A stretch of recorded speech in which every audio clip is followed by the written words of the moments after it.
Good Morning Pharmacy, nous sommes le samedi 24 juin, c'est votre flash info du week-end. Ça s'améliore sur le marché des antituberculeux à base de rifampicine orale. Le médicament Rimactan 300 mg en gélule qui était en rupture de stock est à nouveau distribué en pharmacie et à l'hôpital.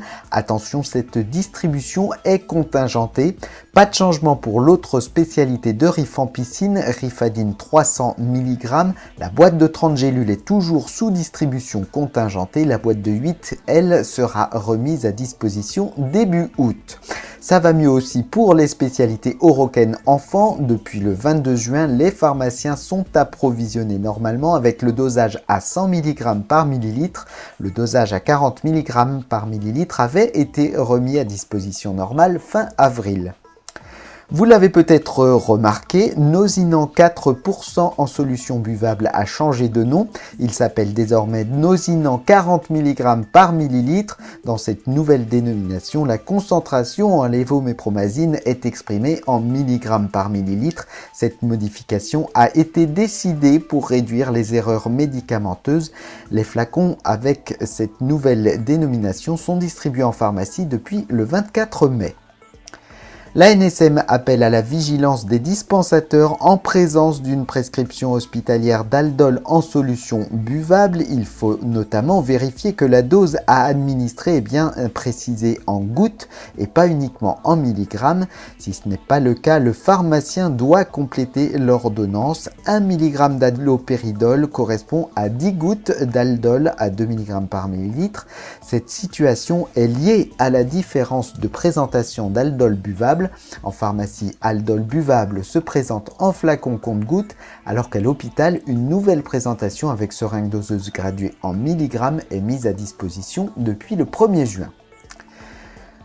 Il ne faut pas délivrer le médicament Soriatane sans avoir connaissance du résultat du test de grossesse. C'est ce que recommande l'ANSM aux pharmaciens. Ce médicament à base d'acitrétine est bien connu pour sa tératogénicité. Un test de grossesse doit être réalisé tous les mois au cours du traitement, puis régulièrement pendant les 3 années qui suivent. Le résultat doit être inscrit dans le carnet de suivi de la patiente à chaque consultation de renouvellement.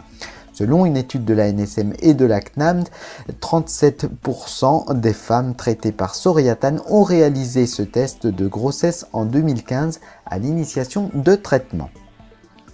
Plusieurs lots des sirops antitussifs de codéine Tussipax, Néocodion enfant et Eucalyptine Lebrun doivent être retirés des pharmacies. Les notices de ces lots n'ont pas été mises à jour. La contre-indication chez l'enfant de moins de 12 ans n'y est pas mentionnée.